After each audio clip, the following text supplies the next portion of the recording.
tuza kugaruka n'ubundi turi mu gice twabanarikiye umunsi yuko tuza kuba twiga mu by'ukuri how to play golf, ni gute golf ikinwa, golf ibimeze gute, amategeko yayo nayahe, umuntu yishima gute muri golf, ese akagapira tudupira twombi cyangwa akagumba kamwe ariko batina kamwe ni ibuye, ni icyuma, ni igiti, ni icyondo, ibyo bintu byose ugomba guhita ubimenya. Uyu munsi w'umukino usa naho utari popular cyane mu bantu, usa naho abantu batekereza ngo umukino uba cyane mu bantu bifite cyangwa mu bakire, ariko everyone can play golf cyangwa can play golf, ashobora gukina golf mu buryo bwose aho waba uri hose. Always behind the success of a man is a woman. There's a woman. Okay. Do you believe in that? I do believe in that because God created us to coexist, and so for you to be successful, you have to have a partner, a companion. Yeah. Okay, so ladies and gentlemen, reka twakire coach wa golf ugiye kudufasha mu buryo kudusobanurira uburyo golf ikinwamo ndetse na byinshi kuri golf. Turamwakiriye muri studio za Thank coach. So, bashyiraho title kugira ngo abantu turebe icyo katugurane hano. Tunamenye tumenye what's going on. Yes. Coach Josh akaba asanzwe n'ubundi ari umu golfer, coach muri golf. Ariko ibindi byinshi golf ntekereza ko atari ukuganira cyane ahubwo ni ibikorwa. It's more of what you do. So like you said, golf. Okay. When you say golf, golf kuki golf, yeah? What is a golf? Okay.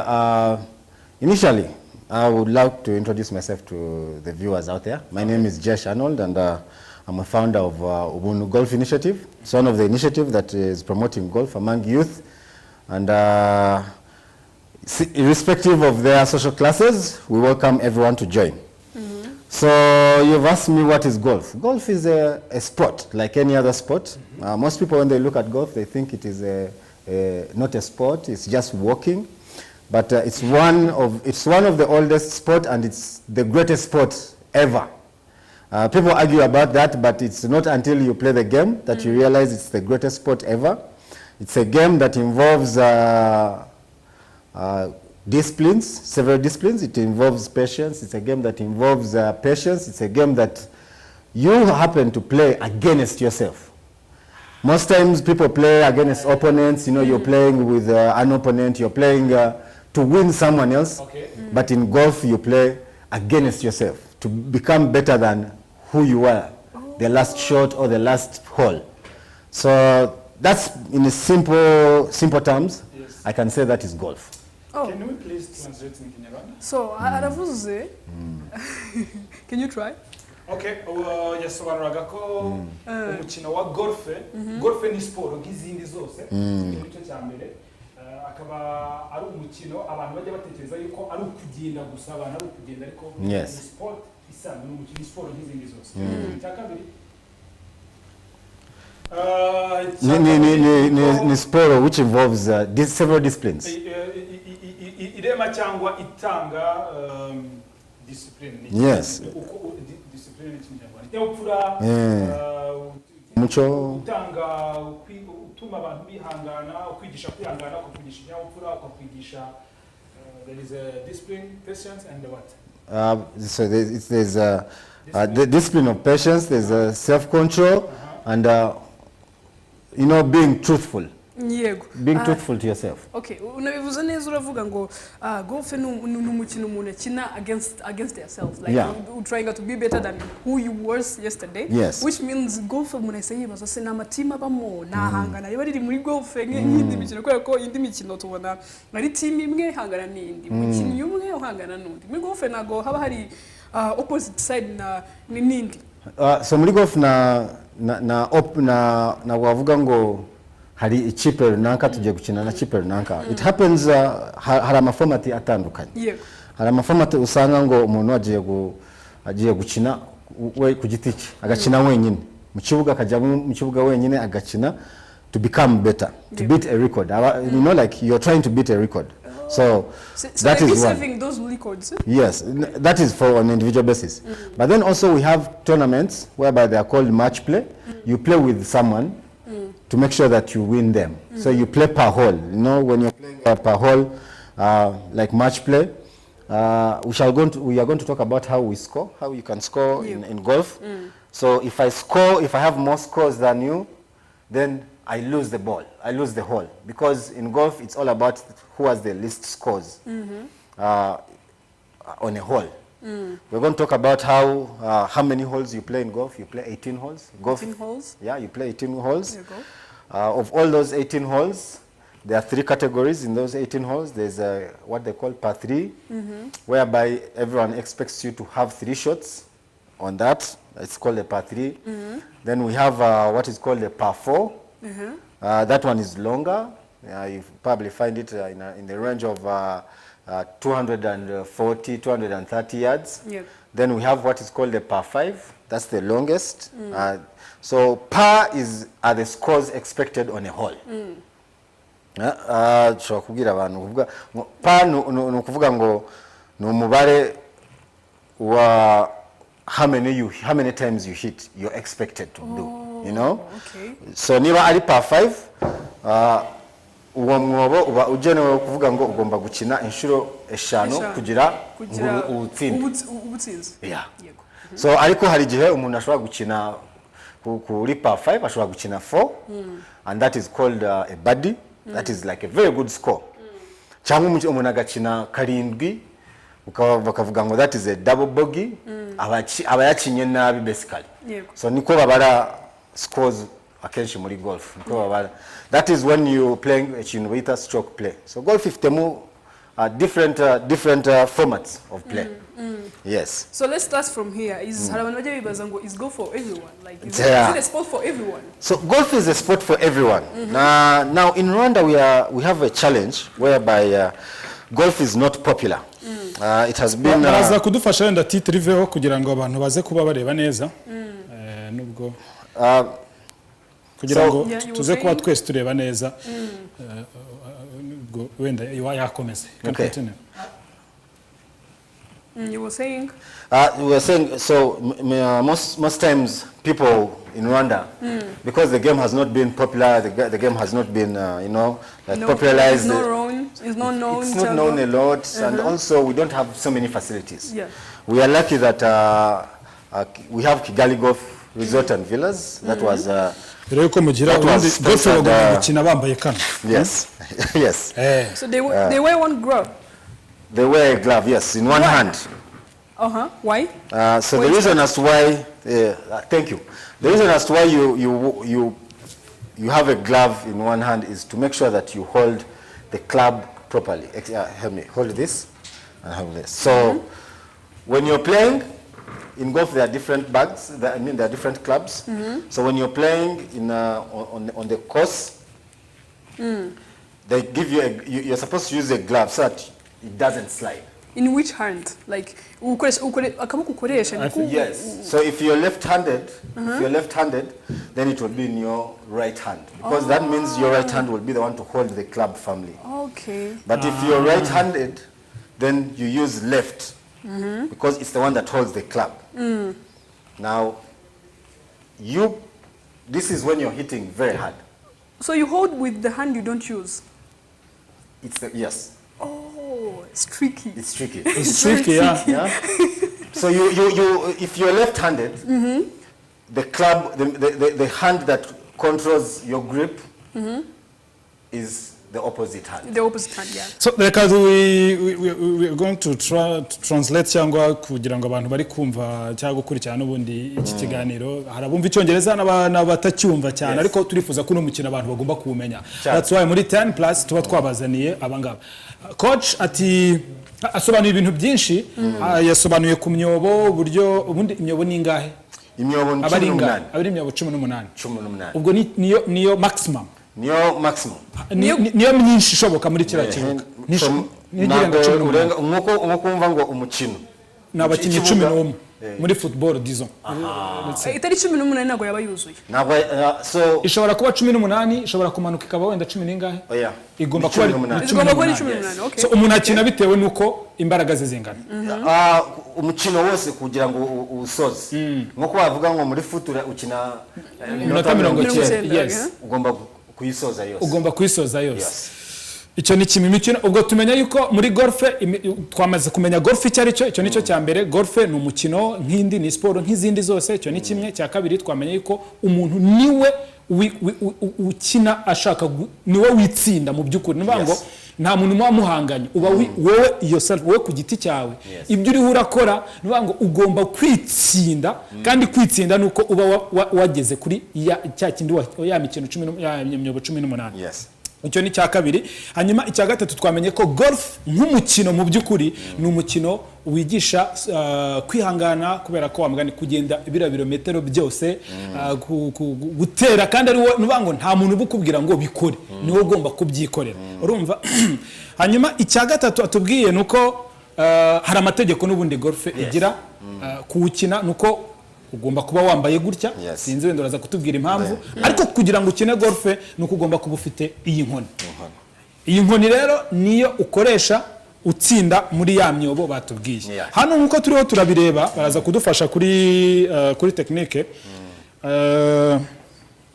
yitwa Mukama uraza kudufasha kugira ngo tubone ino tapi tuvuga ibintu tunabireba abantu bataza kugira ngo wenda hari ukundi iyi myobo tugiye kureba uko noneho golf ikinwa mu by'ukuri golf nyirizina ikinwa gute yagiye abisobanura urabona ko aba bantu bambaye bambaye iyi niga ikinyarwanda sinzi ariko niga hanyuma uburyo yambarwamo niba ukinisha indyo uyambara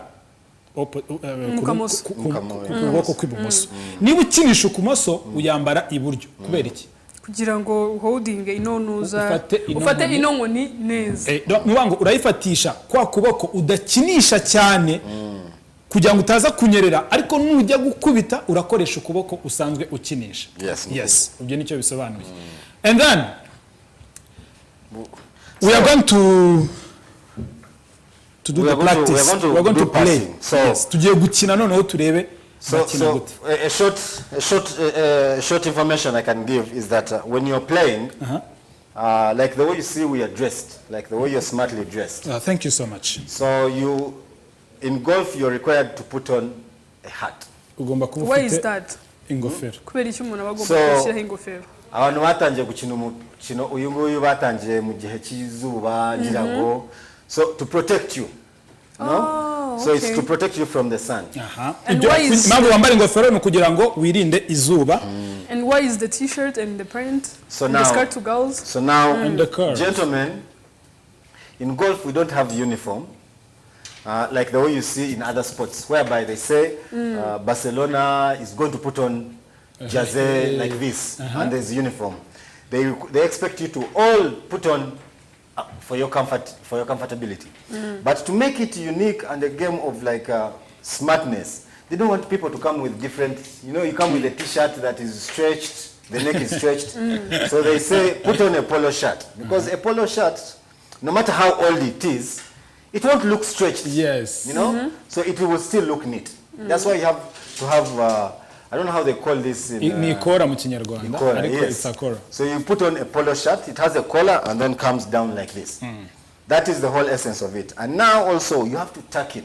When you're on, for gentlemen, this is for men, you have to tuck in because you put on nice pants, tuck in, and then the belt, you're supposed to have, you see this gentleman's belt, you're supposed to have these elastic belts.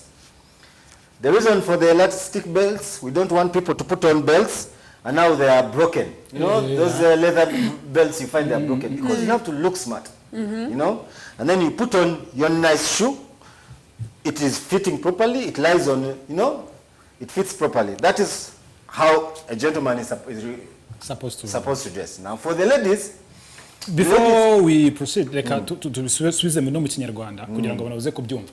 Impamvu muri golf umuntu abagomba kuba yambaye like nyine gutya nambaye ingofero ni kurinda izuba abantu batangiye kwikina bayikinnye icyo gihe batangira kwikina bari hari mu zuba muri summer of course birumvikana and then ugomba kuba kubera ko nta jazz cyangwa nta mwambaro nta mpuzankano nkuko bajya babivuga nta jazz abantu ntago ari Barcelona ntago ari Kiyovu ntago ari AP ntago ari Rayon Sport ntago ari Real Madrid cyangwa indi kipe muri football cyangwa iki ugomba kuba wambaye bambara zino t-shirt za polo cyangwa Lacoste ari ukuntu nyine ukambaye ubona kaba gasa neza nicyo kintu bagendeyeho ariko kandi kagomba kuba gafite ikora kuko ushobora no gutranspira ushobora no kugira icyokere ukaba wafunguraho gatoya ariko iyo wambaye wa mupira ufunze hano nawe ntabwo uba wumva bikoroheye uri comfortable muri golf rero bigomba kuba byoroshye so icya kabiri nuko ugomba gutebeza ugomba kuba utebeje kugira ngo ugaragare neza you see turabiswe iyo umuntu yambaye neza agatebeza iyo umuntu yambaye agatebeza hari ukuntu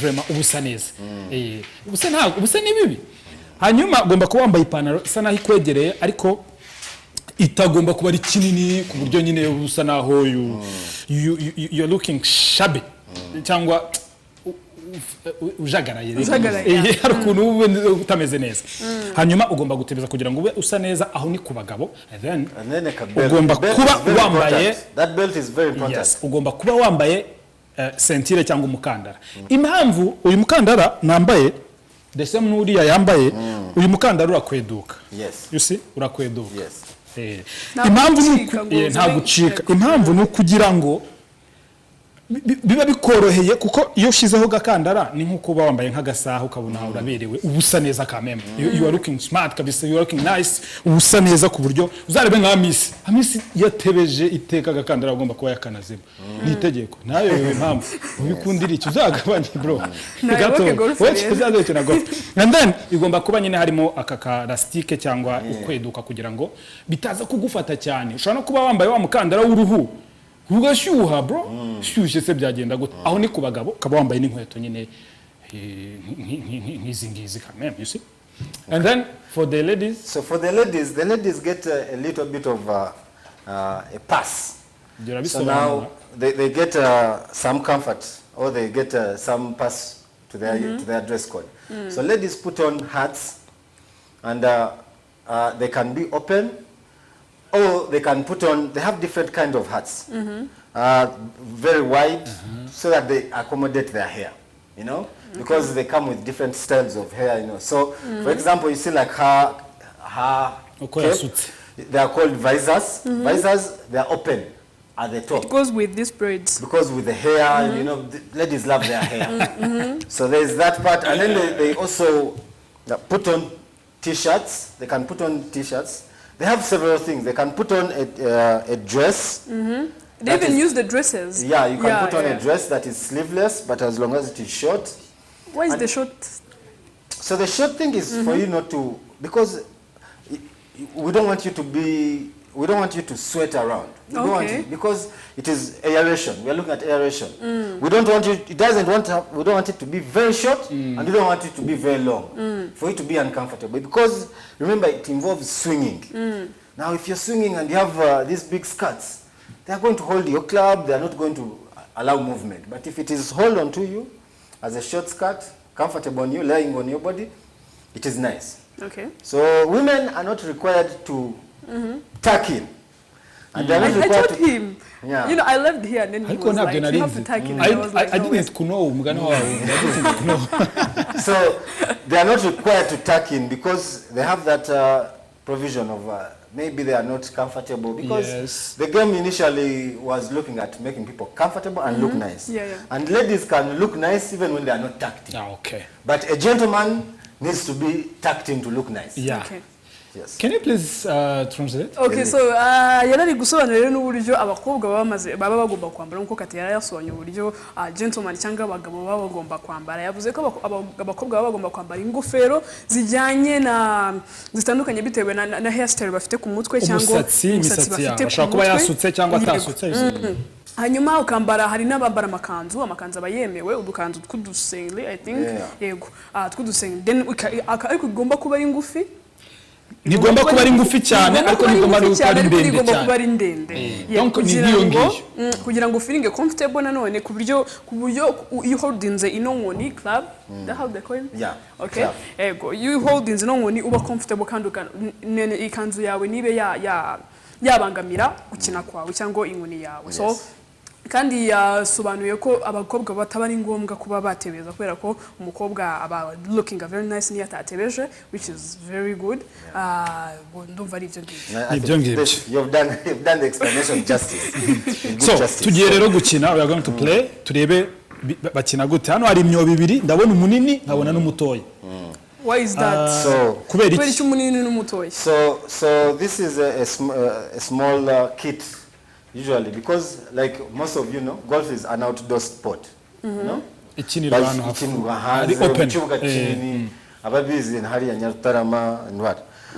But sometimes you can put this in your office. No? Hey, you can put this in your office. You can put this in your office, and most golfers know that the addiction is real. So anytime you can, you can be having your meeting, and you decide to stand up and stretch your legs from your chair. And we didn't get a chance to explain the clubs. So there are 2 clubs. There are more than 3 clubs. Clubs ni izinkoni. Izinkoni niko zitwa. Inkoni ziratandukanye. Dufite inkoni zitera kure. We have clubs that hit very far. We have clubs that hit nearby, and we have clubs that just roll the ball. Okay. So now this is called a putter.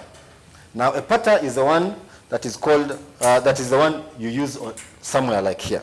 Half. Half. Okay. Now help me with this. Now when you're going to have a putter, you remove the glove. Oh, you remove it. It is an etiquette.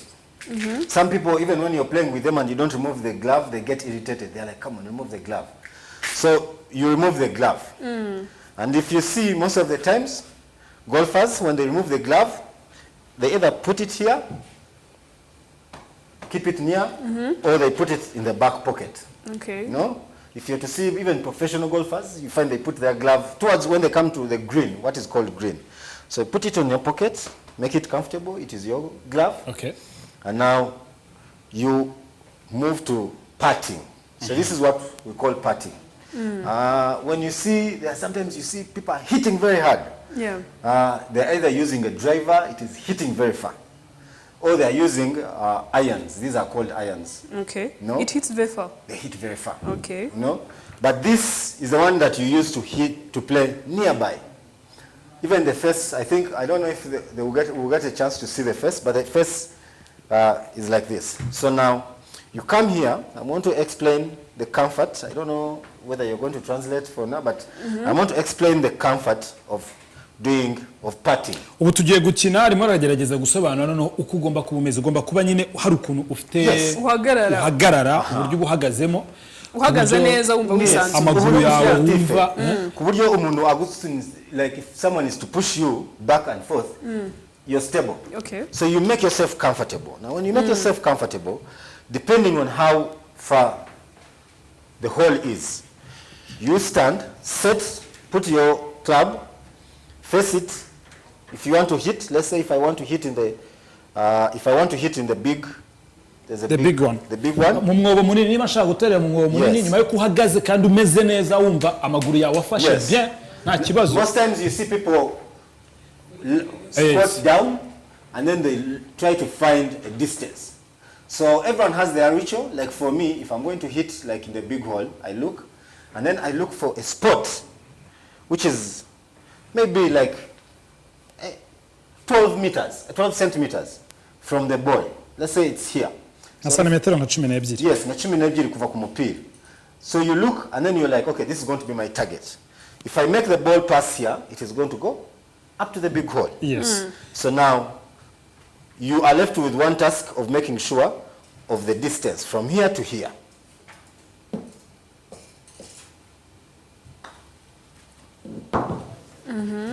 I missed that. That happens. Even professional golfers, they still miss. You know, for those who watched the Masters, they know how Tiger Woods was was having it rough with the putter. You know.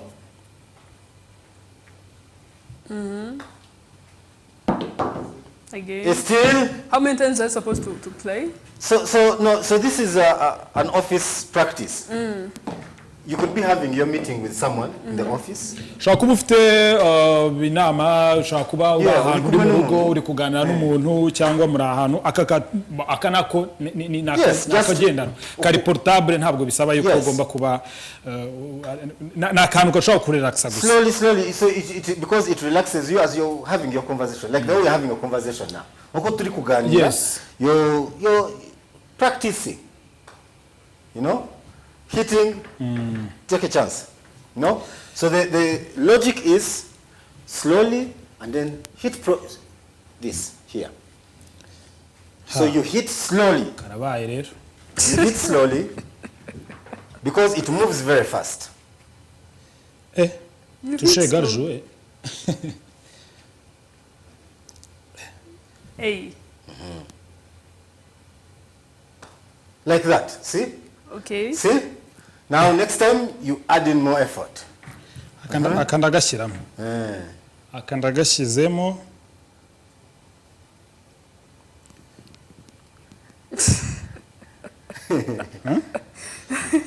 hari ukuntu aba nigira you see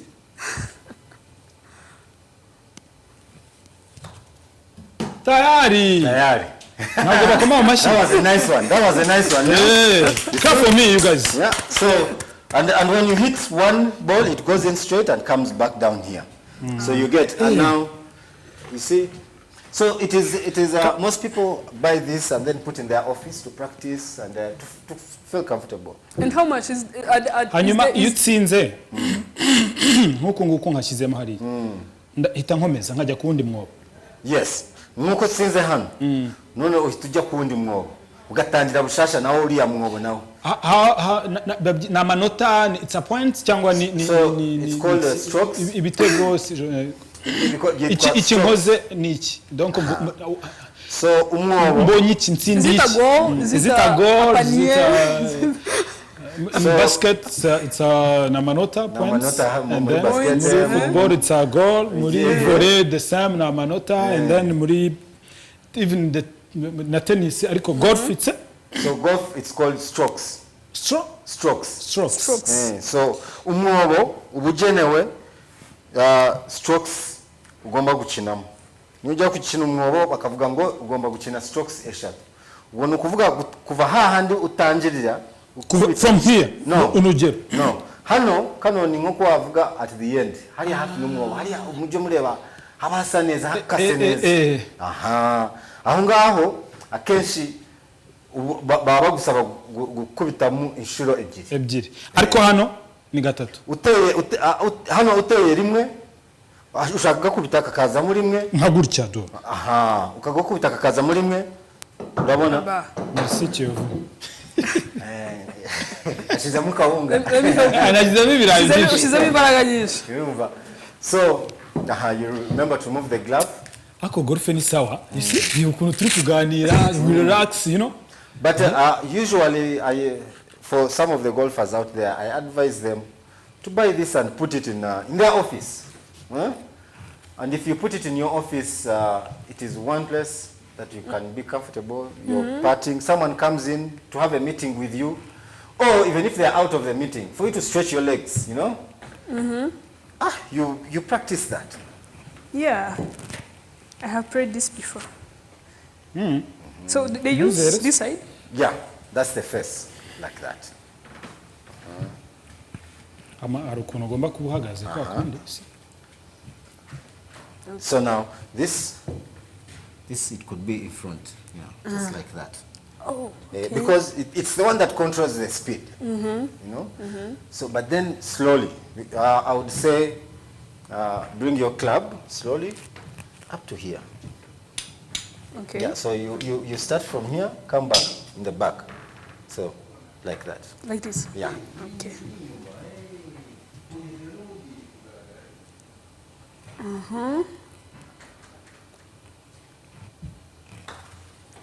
Like that. You see, it's good for the first time. It's good? That is good for the first time. Okay. Most people miss it. Yeah. Most people miss it. Okay. Come closer. I come to the closer? ball, yes. So because it is for you to be able to get the direction properly and see the ball, you should be on top of it. Like here? Ukari hejuru ukabona neza kugira ngo ugize gutya kakuri kure na uri kareba neza kuzu. But if you're close by, you're seeing the ball. Like here? Yes. Okay. See? See? What's close? That's so close. That was so close. And now that is what you get the satisfaction in. That's relaxing. Oh, okay. For those who play, they understand what I mean by relaxing.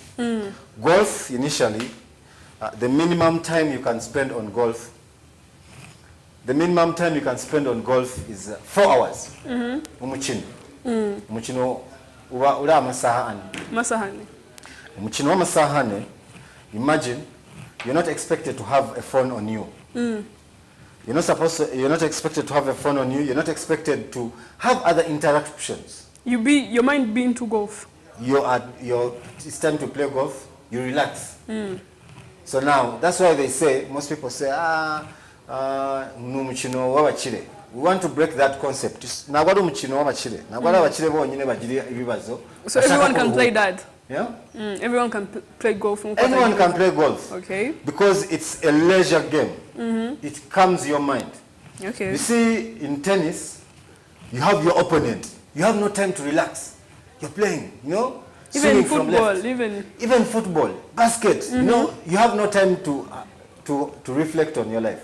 But with golf, from the point of view of 4 hours of solitude, you know? Imagine amasahane uri wenyine ugatekereza niyo mpamvu in the nature you're in nature uri mu biti umutwe urafunguka. You know, that is why people say ngo no mukino w'abakire, but it is not. Even you utafite amafaranga ukeneye amasaha ane yo kuruhuka ukagenda mu biti umutwe ugafunguka. So ni turagenda tubwira n'abantu the basic needs cyangwa ibyibanze kugira ngo starting gukina golf and are they affordable? Yes. Umuntu wese yabigura. Yeah. So currently golf is affordable and not affordable. I can say that. Ubwo nabyo turabimenya. The challenge is, the biggest challenge we have now is that we don't have enough facilities. Nice. I think I'm good at this. You're done. You're done for the day. Ushatse kirano cyarangira. You see? This was meant for me. You see how happy you are?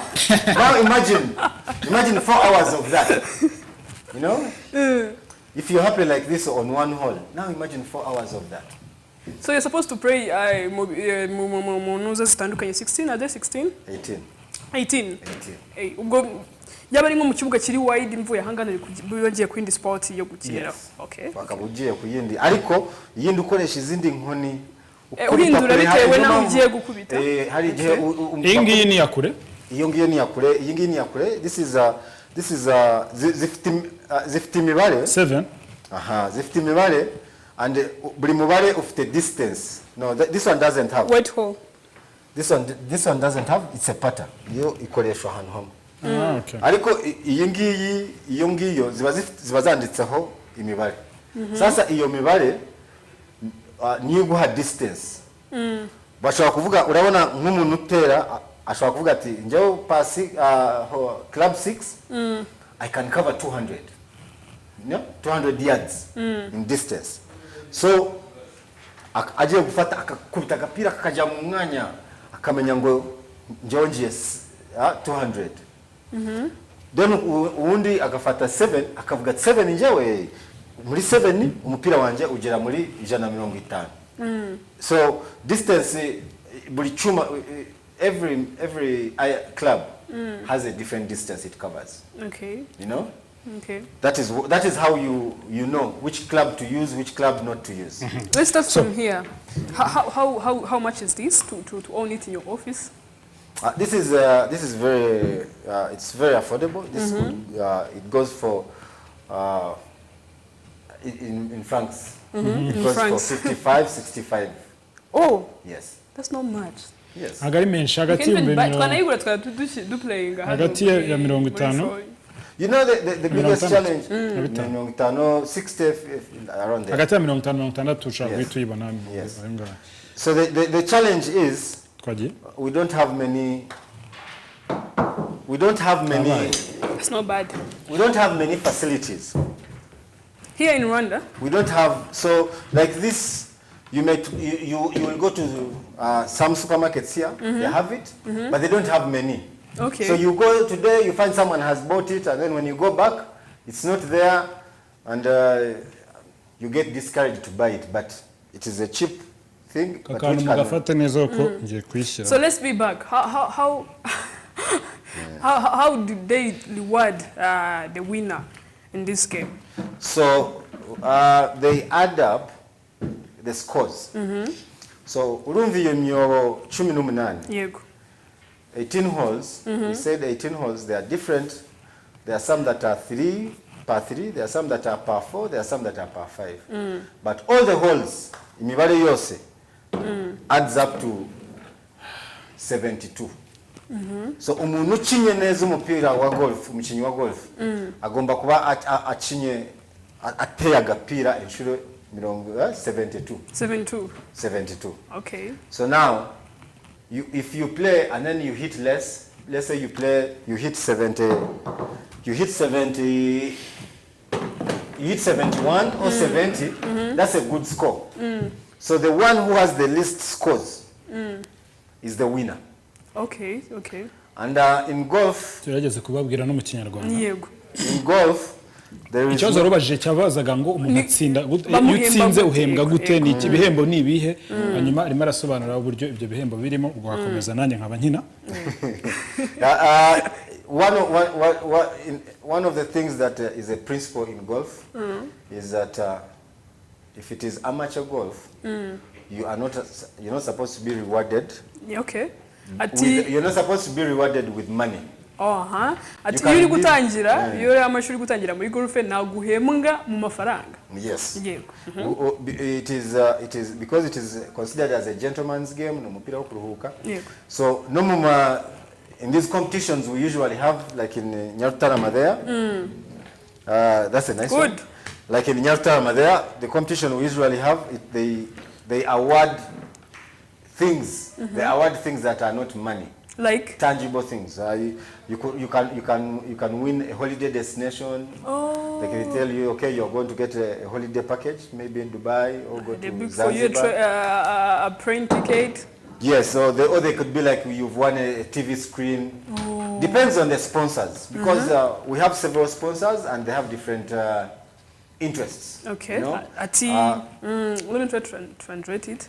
Ati muri golf iyo gitangira nagwa guhemba mu muntu uza mu makashi, mu mafaranga mafaranga. kubera ko bari umukino nyine w'aba gentleman cyangwa baguhemba mu bintu hubwo bintu bifatika bakakubukingira nka vacances mu bihugu bitandukanye cyangwa bakaguhemba bashobora kuguha kujya mu gutembera mateleviziyo, ahantu yego. ukazasanga wisanze mu Kagera bashobora kuguha ikintu cyose gifatika ushobora gutsindira televiziyo ushobora gutsinda bitewe n'ibihembo byari bihari cyangwa ibyo bateguye Nuri gusponsoringa cyangwa n'umusponsor ariko mu by'ukuri igihe hari n'ukura hembwa ariko iyo ugitangira uhembwa ibintu bifatika biri materiel ibintu umuntu ashobora kuba watunga ku buryo nunakireba mu rugo uvuga uti no iki kintu nagitsindiye muri golf noneho uko ugenda uzamuka ukazaba professional abenshi ari abakina ari aba professionnel n'abandi bagakina ari kwishimisha like me aba amateur cyangwa gukora sport bisanzwe sport bisanzwe hari n'igihe umuntu ashobora gutekereza yuko ari umukino udasaba imbaraga mu by'ukuri usaba imbaraga So akenshi umuntu avuga ngo ntabwo bisaba imbaraga until ageze kuri tere akabiri icyuye, because in sport ntabwo bisaba imbaraga z'amaboko guterura ngo ugiye guterura nanka, but nk'uko uyikora tuvuge nk'uko what sport can I give you, nka tennis urabona nka tennis niyo ikeneye imbaraga ariko ntabwo ari kuvuga ngo guterura muya, but you need some energy to reserve yourself to walk around because you're walking, you know. Turi kuvuga one of the biggest we have one of the biggest sponsors usually that person you're putting on Visit Rwanda. iyi ni Visit Rwanda. Yes, Visit Rwanda, like when it came in, it gave, it's one of the partners of golf in Rwanda. It's sponsored and there were so many gifts. Yes, people are winning, you know, you go spend the night in Serena, spend the night in hotels, different hotels around here. They gave people different holiday packages. But when you become a professional, abo bantu naba amateur ni abandi babikina batabigize umwuga none iyo ubigize umwuga uvuga uti jewe rero iyi sport niyo ngiye gukina niyo ngiye gukora ngiye kwishyiramo imbaraga zanjye zose niwo mukino nkuko tumenya ba Cristiano Ronaldo na ba professionnel muri football tukamenya ba Stephen Curry muri basket abo naba professionnel ba LeBron James n'abandi benshi tukamenya ba Djokovic n'abandi benshi abose naba professionnel ariko this time ndagashyiramo. So for the professionals what happens is that you get a certificate. Oh, they give them, oh, nice one. You get a certificate of recognition. That's it. You get a certificate of recognition as a professional and now you are certified. If you're a professional, you cannot be you're a professional only in Rwanda. You be international. You're professional quisios. Yes, because you get a certificate to be recognized as professional that wherever you play. So if you're a professional and you're playing with me, it is unfair. Professionnel akina undi mu professionnel. The professional plays with the professional. You know? And even here in Rwanda we have a few professionals that get to travel around. Do you have girls? Yes, we have. We have one girl who is a very good professional. She's Melissa. called Matatina. Is it Melissa is an amateur. I know her. I know Melissa. Oh, it's amateur. So first she plays for leisure and comfort. You know. Oh, okay. You have to differentiate. In golf, when they say you're amateur, it doesn't mean that you don't know. But it means you're not professional. You're not taking the game as a profession. So yeah, uvuze ngo uri umu amateur cyangwa ntabwo wabigize umwuga. Ntabwo bivuze ko utabizi. Ahubwo babivuze yuko wowe ntuzi utayifata nkaho ari utabikora nk'umwuga. Babisobanuye ko utari umuswa ariko utabikina cyangwa utabikora nk'umwuga. Nekereza yuko ari cyo ngicyo. So turimo turasana aho dusoza abantu bashaka kwibaza wenda mu Rwanda dufite federation, do we have a federation of golf? Nibi hari bisaba iki kugira ngo umuntu ajye gukina golf? Ni iki if you want to play golf? Ubu ugomba kuba wakoze iki? Ni iki gigusabwa icyo ni cya kabiri and then cya gatatu how to be entertained muri golf. Umuntu yishima gute muri golf abantu baje kureba turabizi iyo wumva music iyo wumva music arukono nawe wumva nyine ukumva akazi kikararyoshye ni Kenny Soul yo uri kureba basket umuntu yakubise dunk you know how to be entertained ku bantu baza kuyireba and then utanatubwire ku cyanyuma ni iriya audience biri hariya batubwira ko golf ubundi ngo ikinwa n'abari abantu baba bari hariya how you measure umuyaga ikindi haza abafana haza n'abafana ubwo federation and then utubwire icyo bisaba kugira umuntu akine golf. Third ni how to be entertained and chakane. Okay, so we have what is called Rwanda Golf Union. Rwanda Golf Union. We have Rwanda Golf Union and it's the one that is in charge of the game in Rwanda. It's the one that works with different international organizations. It's the major organizer of games here. And Rwanda Golf Union is in partnership with different private companies that we play. We have Rwanda Ultimate Golf, which is the one in charge of running the facility in Utari. We have Kigali Golf Resort and Villas. That is the one we know in Utari. And then we have also Falcon. Falcon Golf Club. It's in Ramagana. That is also under the Golf Union. Then we have different initiatives that go around. Like I told you when we were beginning, I'm a founder. I'm among the founders of Ubuntu Golf Initiative. It's a program that goes in secondary schools, trying to break the barrier. Shaka gukuraho ya myumvire yo kuvuga ngo golf ni abantu bamwe na bamwe. So mwahereye mu mashuri. Twahereye tujya mu mashuri abantu bakiri batoya. Yes. You go to secondary schools and then recruit. But also it is under the supervision of the union.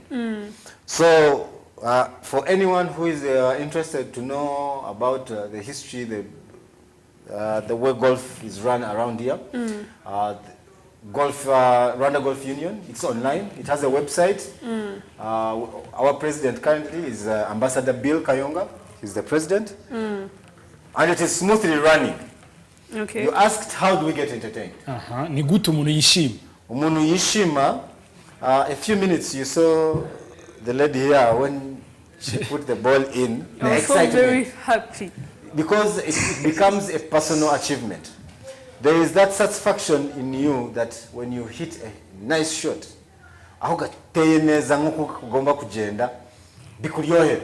you become happy about it. That is one, because it becomes an achievement. Also, the other thing is the networking. The networking in golf. Because when you're in golf, you meet several people from different walks of life. Yeah. Now, when you meet these people, you get to, to enjoy knowing them. They get to enjoy knowing you. Because it is one of the best games to do networking. Because I want you to imagine, I usually tell people when I'm explaining this, we said a game is 4 hours. Mukino ugira amasaha ane ariko dusobanurira uburyo umuntu yishima mibaze iyo wateka no kantu kakajyaho kagomba kujya nawe you feel nyine wumva uryohewe cyakabiri ukina byari and then you hit a very nice shot. There's a happiness, there's a euphoria. That is one. Then the second thing is twavuze ngo umukino the least time wamara amasaha ane. Mwaya amasaha ane akenshi uhura n'umuntu mugakinana kumwe aya masaha ane mukagenda muganira, you're talking, you're conversing, catching up with life. Umenyana n'umuntu mukaganira uko mugenda mukina umva amasaha ane kamwe umuntu bagize 10 with no phone interruption. You're not expected to have your phone on the course. Hey, you don't take your phones. You don't take your phones. Okay. So you're on the course 4 hours with this person. Ubusanzwe mu buzima nowadays you cannot have that time. People have their phones on them like this. Every time. They're distracted. But here you've come down, you're connecting with the person. People no longer have interpersonal connections anymore. Yep. Because of phones. But now we have that. That is one. Second, because we are all relaxing, you get to know the person from one hole to another. There's what is called the 19th hole. 19th hole is after you've played the game. It is courteous enough kugira ngo mwicharane musanjire. Nimara gukina the last hole 18, they call it the 19th hole. Mukichara mugasangira none. Which is good. Which is good. So it's a very relaxing game. Yeah. Ikindi cya nyuma yavuga ngo kwenjoyinga muri golf, it is exercise. N'umwitozo ni imyitozo ngororamubiri. You have people, you're walking, hariya it is in those 4 hours you walk, the least you're walking is 12 kilometers. Ni exercise ni umwitozo nicyo ashaka kuvuga yuko muri golf iyo dufata nk'urugero rwa hano hafi kuri golf tennis hano hafi Nyarutarama. Iyo ukinnye mu gihe cy'amasaha byibura ibirometero ubukoze ntabwo buri munsi ibirometero 12 ubukoze ibaze kugenda ibirometero 12 ariko kandi utabyumva ngo atari ibintu wapanitse atari ibyo kuvuga ngo walk this, that you're enjoying and you're walking.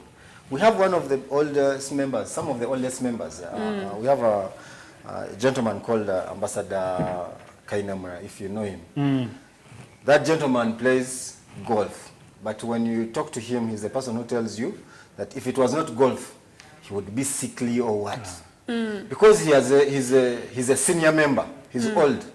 But because of golf, he plays literally every day except Sunday. So, no hakuna sport. And it has become a habit. Bigeragiye bikaba kamenyero kabishyira muri ntuza yawe. Umunsi adakinye yumva umubiri utuzuye. So, tugiye gusa naho dusoza kugira ngo abantu wenda tugenda mu bindi twafashe umwanya twatwaranawe bararikiye ku mbuga nkoranyambaga yuko uyu munsi tugomba kuza kwiga golf muri 10 plus hano kuri TV10 by'umwihariko. watubwiye ko umuntu ukeneye gukina golf abigenza gute, icyo ni kimwe. Cya kabiri, abantu badukurikiye nonaha kugira ngo bibe open, abantu baze, urubyiruko bitaza kuba ibintu byabo bantu bakuru bashaka gukora siporo kubera ko wenda adashaka gushyiramo akoresha imbaraga nkeya. Nanone ubu mukino abantu bagomba guhita biyumvamo, bisangemo, barelaxe. Abanyarwanda bababwira icyo urabasaba iki, and then dusoze, hanyuma indi course tuzayikora nyuma cyangwa indi session izaza nyuma.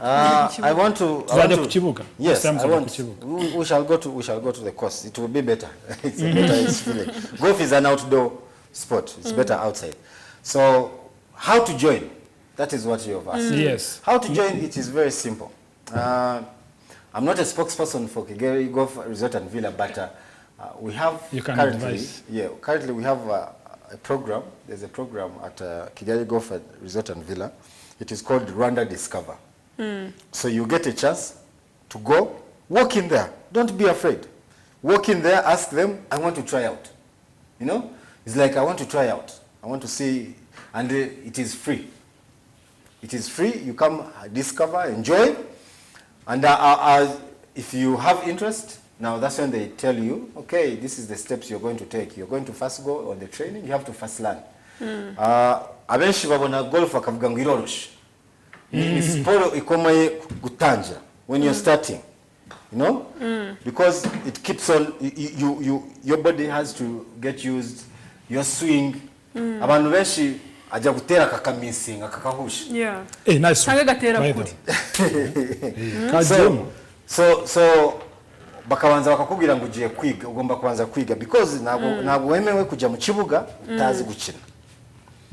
Kubera ugiye mu kibuga utazi gukina wabyica. Izi nkoni wahora ucukura. You know?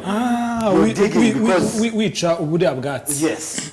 So that's why they want you to go in when you're very comfortable. You know the rules. Kandi ikindi ugomba kuba uzi amategeko.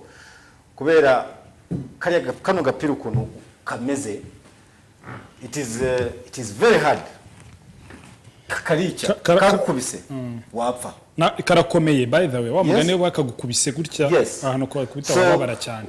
Kujya mu kibuga hari igihe umuntu atazi golf, atazi amategeko yayo, bakubita agapira ntamenye ngo kari kuza ku ruhande iwe, bakamuhamagara nabimenye. But if you know the rules and the directions of the ball, it is to avoid it. So that's why I'm saying they first teach you how to play golf, they teach you the rules, and now you join. Joining is not a small amount of money. It keeps changing depending on the age. There are different packages that Kigali Golf Resort and Villa offers. If you have time, like I said, the first session is free. You reach there, talk to them. Prices keep changing, you know. Every time you could go, it depends on how you approach them. When it comes to the attire, it's very simple. You can buy the clothes anywhere. You can buy clothes anywhere. The clubs, Ibyo, they are in many places. We've seen different supermarkets. Simba has them. N'ahandi hatandukanye. So, take your time. Come visit us at Nyarutarama. Yeah? So it is Kigali Golf Resort and Villas. Come and visit us. Kigali Golf Resort. It is free. It is free entrance. You come and visit. You get all the information there. Okay. And then you try out for free. Urebe niba ari ibintu byawe, niba atari ibintu byawe. Okay. So Josh, ngira ngo we can take a time then tugushimire cyane kuko I personally ntabwo narinzi golf ikinwa gute, imyobo ningahe, amategeko ya golf umuntu abagomba gukora na ayahe mu byukuri ntabwo byose twabivugira rimwe, ariko at least tugize ibyo tumenya. Ikindi nuko ushobora kuba wabonaga golf ukayibona kuri televiziyo mpuzamahanga, ariko nawe uri kwirebera kuri TV10 iwacu hano mu Rwanda, turi kwisobanurwa n'umunyarwanda uri kubivuga, wumvaga ari umukino utakureba cyane cyangwa atari wawe, ariko this time uyu ni umukino buri munyarwanda wese ashobora gukina. Nubwo ibikoresho bisa naho biri somehow bisaba ubushobozi, ariko iyo ukunda ikintu of course ugomba kukitangira. hanyuma kugira ngo ubashe kujoininga cyangwa ubashe gukina no mukino hari ibyo ugomba kuba ufite ni ngofero ugomba kwambara imyambaro birumvikana ushobora no kujya hano kuri ni Nyarutarama ni golf Kigali Golf Resort and Villas ni hano Nyarutarama ujya uhabona then ukaba wabaza amategeko amakuru bakakubwira icyo bisaba n'ibindi byinshi ariko mu byukuri gukina n'ubuntu it's free ntabwo bisaba ko ugomba kuba ufite ibihumbi n'amafaranga menshi it's open harafunguye and then indi session tuzayigira nyuma so ntekereza ko Brandista urashaka kongera gukina kamwe so we are going to have a parting competition everyone gets 2 and we see who puts 2 so tugiye gukompetinga hano cyangwa tugiye kurushanwa buri muntu arakina inshuro ebyiri turebe kabiri I prefer to be the second one. You prefer to be okay, I'll go first. Je nta kibazo. Siko ndi gutengashyiramo. Souvenir ntabwo ari uzi golf. Munsi wabimenye.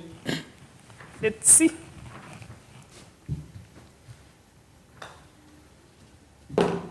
Miss Ras.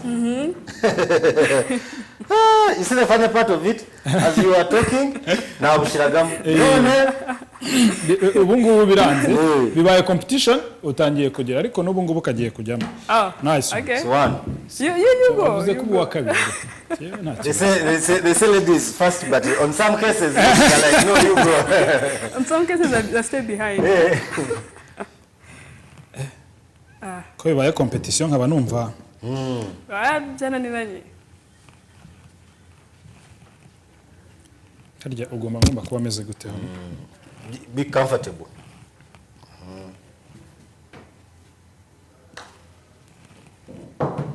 Okay. Yeah, hand.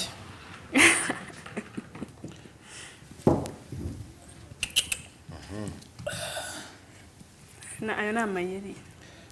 Hako sisi na no kujya hari. No muri oya. Twese turi gutangirira hano. Nice one. Okay. The lady in the house. Wabona kana kinsinze. Let's see.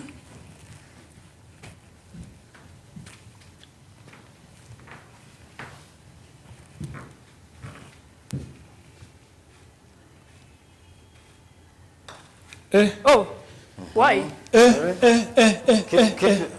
say keep the face square. Niyo baguhizinde. Nkuko twavuze ngo keep the face square so utekereza agapira niba ka 12 centimeters in front of you.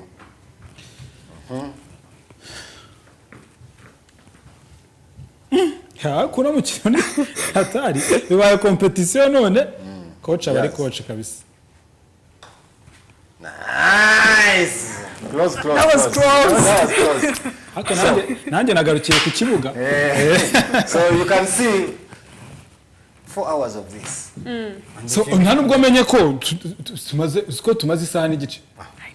I know. Ibaze wa? Yeah. Saira jize kandi ntabwo tubimenye uko bigenza ariko was good. So ni program twateguye kugira ngo bize no koroha mu kanya gato reka dukorere kuri cash hanyuma tugaruke dusa naho tujya no mu bindi twaguteguriye. Niki kiri gutrendinga kuri social media hano hanze hamwe na Fifi ibyo n'ibindi tugiye guhita tubigarukaho muri 10+ ariko nkwibutsa ko still tukiri kumwe na All In International Production akaba ari abo badukorera branding badukorera icyo bita graphic design ndetse bakanadukorera na printing n'ibindi byose nibo badukora zira thermos ubona ziri hari nziza nizo of course as a golfer also you need the flask because uchene amazi kubera ko ukora ntuzi you have yeah so izi t-shirt tubona nibo babazi dukoreye nibo batubrandingira byose ariko nanone niba ukeneye ikibanza ukaba ukeneye gutura aba bantu bitwa Marshario Estate Developers bakorera hano munsi y'akarere ka Gasabo muri Mbonezi iyo hageze ushobora guhita ubabwira ukabahamagara kuri 0788 89 379